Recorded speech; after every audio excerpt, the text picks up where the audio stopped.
responding to today is that fad diets have effects that create potential harm on the body.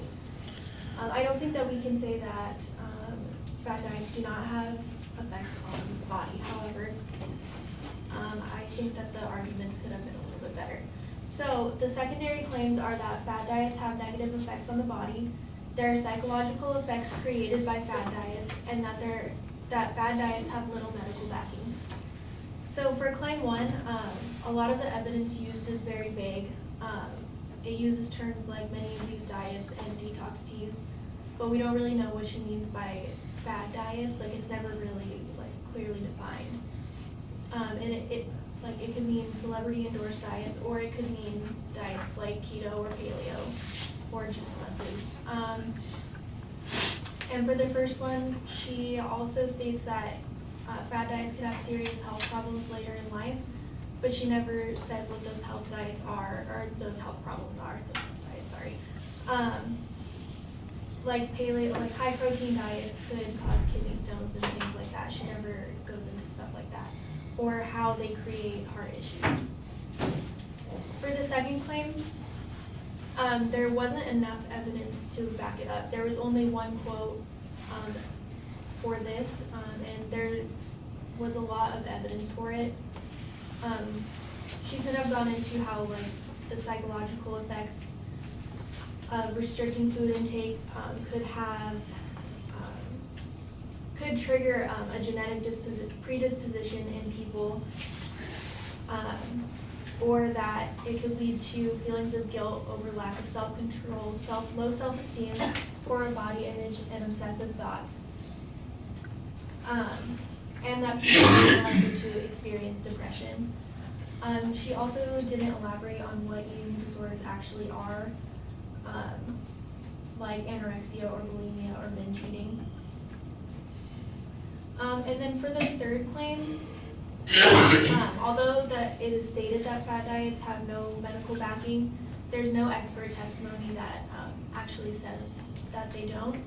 And I think that the use of expert testimony to back up her claim in this case would have been beneficial to the argument. And then also for this one, she mentions that fad diets are temporary solutions because they do not teach behavior modification.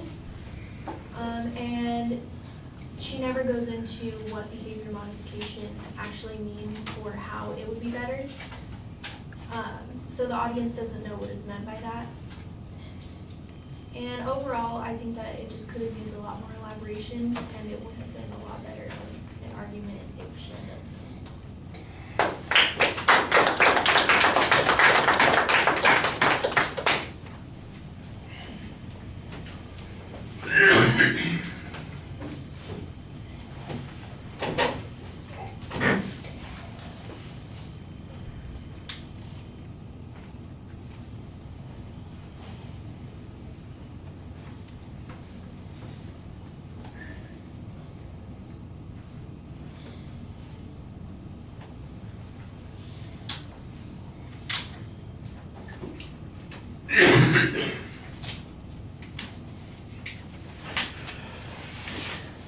All right, at times, McKenna, this sounds a little bit more like a critique than a refutation, suggesting about how the argument could have been better without telling us why the argument is either wrong or why we can't arrive at the conclusion that the advocate's talking about.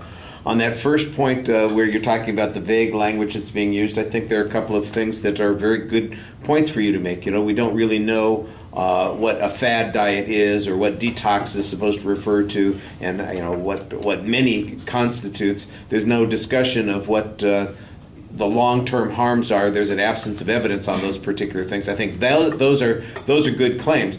And tell us what the implication of that is. The implication is that if we can't distinguish a fad diet from other diets, how are we supposed to determine which ones are safe and which ones are harmful, or how do we make a comparison? And second, the advocate doesn't make a comparison. They don't provide any evidence that suggests that there's a long-term harm. You almost start suggesting some evidence to make that long-term harm. You don't want to make a better argument for the advocate's point than they make themselves, but that's when you start talking about, well, maybe there are kidney stones, or maybe there's long-term heart disease that's caused by, these high-protein diets, and going, well, that would have been a good argument for the advocate to make, but that's not necessarily the argument you want to be making. You want to be making the argument that they didn't provide that evidence or those reasons, not making the argument for them. That doesn't work very well.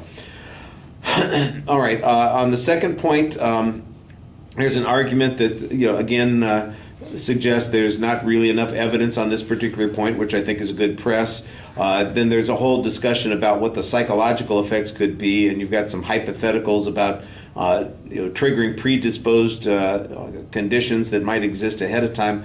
I wasn't quite sure where you were going with that. The discussion of eating disorders, if the advocate has suggested that going on a diet causes eating disorders, I think there are plenty of arguments to suggest that eating disorders are caused by a variety of factors, and the notion that a diet is the trigger is missing the bigger picture that people have other emotional issues that they're dealing with here.